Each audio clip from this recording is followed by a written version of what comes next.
will control the vertical.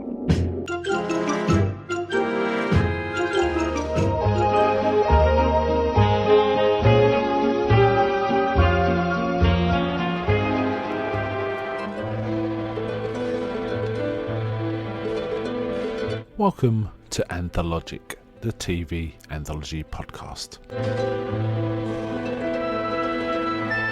I am your host, Mark.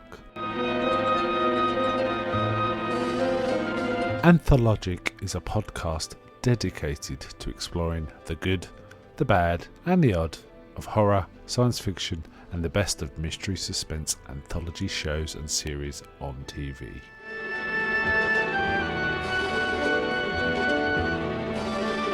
Join me as we slip through the cracks of reality to approach the extremes of experience, where we can peruse the stories and art of a sinister fairground of strange and wonderful rides. And now we go on to the show that is the focus of this particular episode.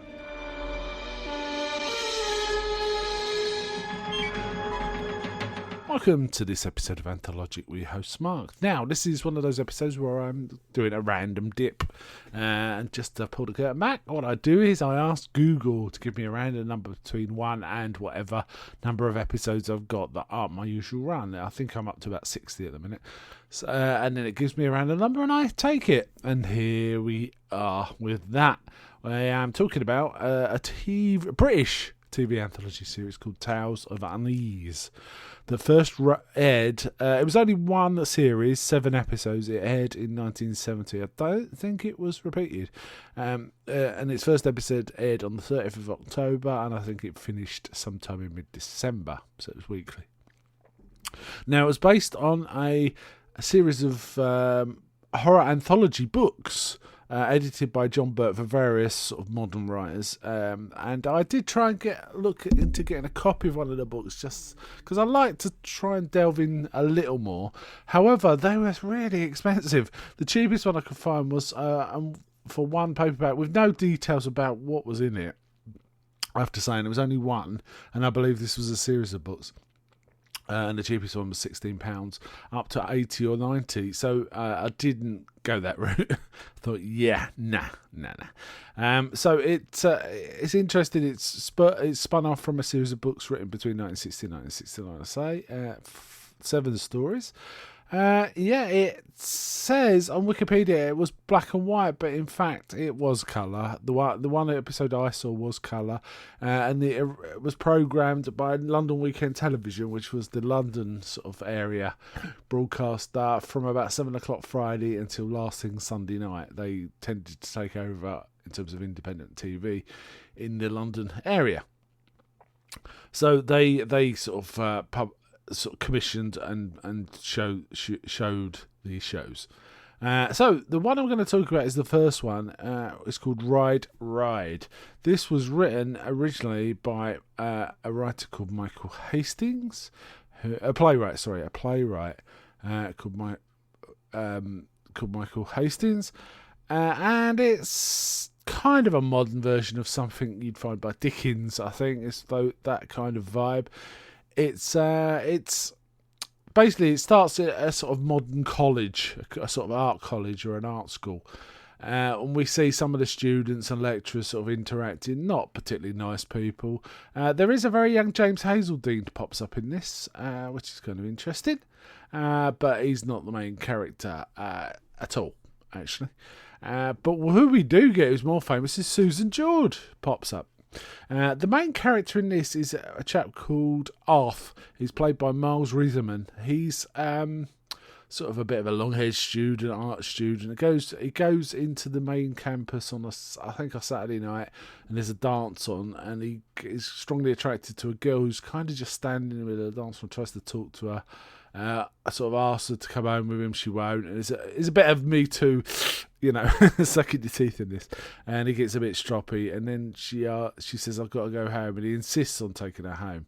He's got a motorbike, has to be said, and she's very passive and quiet, and it's Susan George, so we kind of know the face even now, and he kind of takes her home on his motorbike. He's riding along, no helmet. This is before helmets were a legal requirement, I guess, in 1970, and she's just sitting sort of docilely on the back, but towards the end of the journey, she's gone, and he thinks she may have fallen off or jumped off. He can't quite work it out.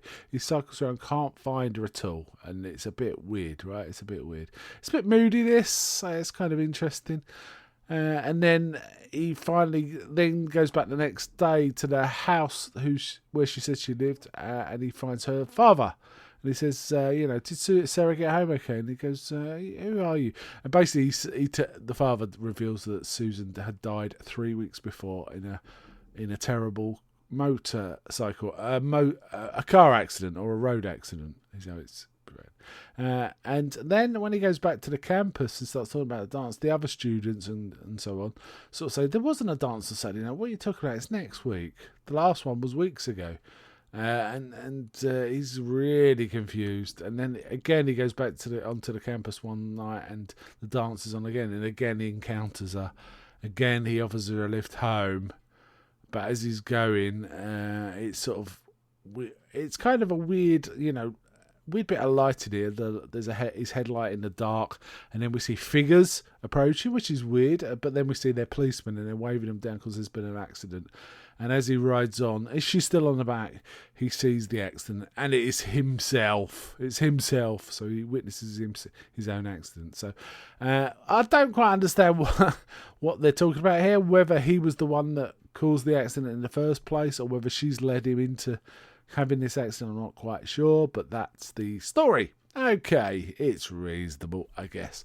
Not too bad. It was a bit poorly written at the beginning because it was like involving characters who we really don't care about. I guess they are the ones who are sounding boards for the main character when he's trying to figure out what's going on. But it's weird that he isn't the first character introduced. He's a couple of minutes in before we even see him, and we're not aware he's going to be the main character. So it's kind of a bit odd. He doesn't seem very likeable either, demanding from this girl she go home, and he insists. He's very bossy, really, and then it sort of spouts it. And maybe it's his bossiness or his poor character that's led him into this, so it might be one of those kind of stories. It's a little unclear. But it was okay. As I say, this only lasted for 7 episodes. And wasn't sort of done again, and had a variety of writers on each of the 7 tales, none of whom I've really heard of, I have to say, but there's some interesting and tantalising titles. One that sounds particularly intriguing, I looked a little into this, is a 3rd episode. It's called The Black Goddess, and it's about miners, and one miner insisted there's someone down there with them who's kind of has to be appeased, and it's called The Black Goddess. So that's kind of sounds interesting and kind of a bit Lovecraftian. Intrigued I was a little by that one, but this particular episode didn't really sell me on this show at all. It seemed rather weak. The music was okay. Some of the shots were quite good. The characters weren't that likeable, as I say. There's a few other faces you'd recognise if you knew early 70s British TV, but I'm not going to name them. But otherwise, it was quite unremarkable. I'd say average at best is what you're getting here.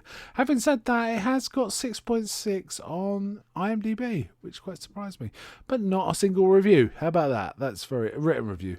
So how about that? So yes, Tales of Unease, an unusual title, and I thought I've heard this title before, and I looked into it, and it is in fact a collection of short stories written by Arthur Conan Doyle, the man who created Sherlock Holmes, had written a sort of set of ghost and weird stories and called it Tales of Unease.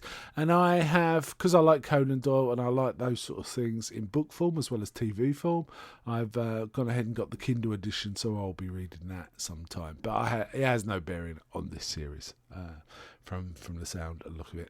Okay, so I think that's it for me. Tales of Unease, weak recommend at best, I'd say, from me. Okay, so before I go, I just want to ask, is there anybody out there? I'm not.